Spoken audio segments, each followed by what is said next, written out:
तो देखिए, असम में बाल विवाह पर एक्शन और इसी पर शुरू हो गया है सियासी टेंशन। एक के बाद एक सियासी बयानबाजी जो सामने निकल कर आ रही है, वो तो ये बता रही है त्रिपाठी जी कि ये जो बाल विवाह पर एक्शन है, इसका धार्मिक कनेक्शन है क्या?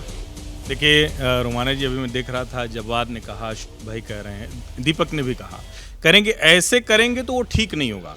प्रोसेस को लेकर सवाल उठा रहे हैं। अब मैं एक सवाल लोगों को कहता हूं, और आप अखबार पढ़िए, अपने आसपास की सोसाइटी देखिए। जब 3 तलाक पे कानून बन रहा था, जब गिरफ्तारियां शुरू हुई थी, अब खबरें नहीं आती।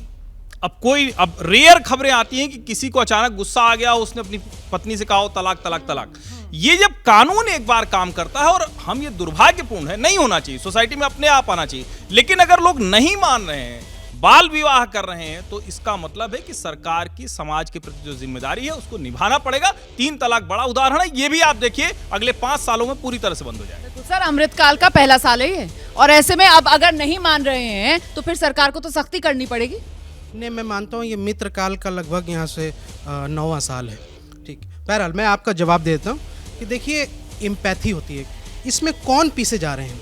कोई अमीर आदमी, कोई अरबपति खरबपति नहीं है इसमें। वही गरीब रिक्शा वाला, वही यहाँ से पकौड़े वाला, वही लोग गरीब। इसमें असल में सोशल स्ट्रक्चर आप देखिए, जो पढ़े लिखे नहीं है, जो अनएडुकेटेड है, उसमें ये प्रिवेलेंट है, और इसका हल यही सर 3 तलाक के लिए कहा जाता था। बिल्कुल यही दलील 3 तलाक के लिए दी जाती थी। सवाल ये है, जो कुरीति है, कहीं ना कहीं तो उस पर दी एंड लगेगा ना, और अगर दी एंड लगाने के लिए प्यार से नहीं बन पा रहा है तो फिर सख्ती का इस्तेमाल भी करना होगा। मुस्लिम महिला पे सवाल पूछा ना, बहुत सारे मुस्लिम पैनलिस्ट, बहुत सारे जो एक्टिविस्ट हो, सरकार का डेटा है, यही नेशनल फैमिली हेल्थ सर्वे का, कि 27 लाख हमारी हिंदू बहनें जो हैं वो बिना तलाक के अबैंडन कर दी गई। ना वो नई जिंदगी शुरू कर सकती, ना वो एग्जिस्टिंग पति के साथ रह सकती। ये प्रताड़ना पे कभी हुआ?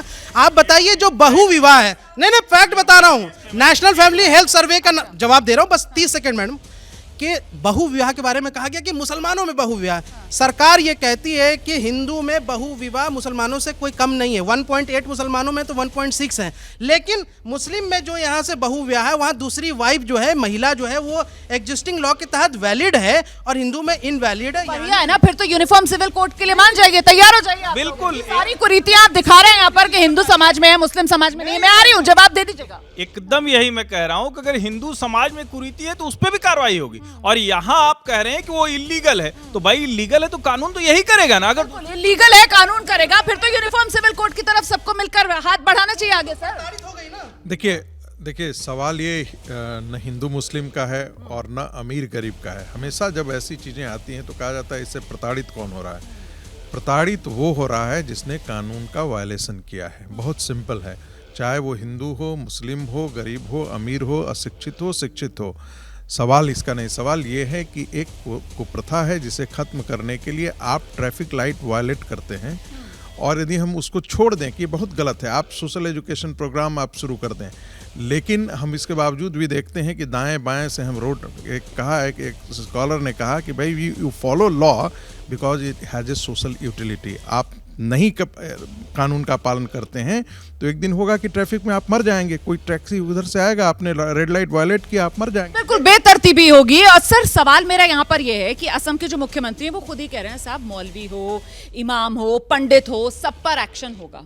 तो फिर इसको क्यों हिंदू मुस्लिम के चश्मे से जोड़कर देखा जा रहा है? और ये जो बयान आ रहे हैं, वहां से बदरुद्दीन साहब बयान दे रहे हैं, इधर से ओवैसी साहब लगे हुए हैं बयान देने के लिए, वो कह रहे हैं, सीधे सीधे कह रहे हैं कि मुसलमानों को टारगेट करते हैं। अचानक से इनको ख्वाब में दिखता है, बहुत दिन हो गए मुसलमानों का कुछ काम खराब नहीं किया, चलो इन्हें परेशान करें। ओवैसी साहब भाजपा का ही प्रायोजित एजेंडा चलाते हैं। अच्छा। आप ये बात बिल्कुल समझिए।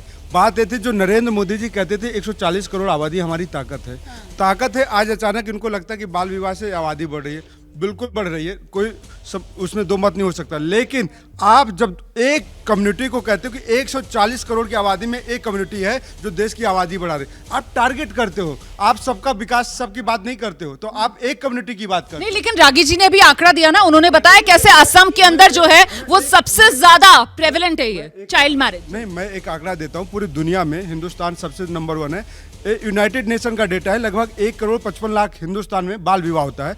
पाकिस्तान में लगभग 20 लाख के आसपास का आंकड़ा है। तो आप देख सकते हैं, तो इससे धर्म का लेना देना कोई नहीं है। लेकिन मैं सही आंकड़ा दे रहा हूँ, लेकिन आप लोग इसको धर्म के राजनीति चश्मे में ले जा रहे हो। आप एक वर्ग विशेष को पकड़ते हो, जेल में डालते हो, मध्य प्रदेश में कार्रवाई नहीं करते हो, उत्तर प्रदेश में कार्रवाई नहीं करते हो जो आपकी सरकारें हैं, लेकिन आप पोलराइजेशन की राजनीति करने की। जैसे ही घड़ी का काटा दोपहर 2:30 पे आए, बबीता जी का दिल सास बहू साजिश के लिए मचल जाए। और ये है इनकी बहू, पूरे दिन ऑफिस की टेंशन हो जाए गॉन जब ये करें अपना फेवरेट शो फ्री टाइम पे ऑन। इनकी तरह आप भी देखें अपना फेवरेट शो अपने टाइम पर और डाउनलोड कीजिए एबीपी लाइव ऐप अपने स्मार्ट टीवी पर।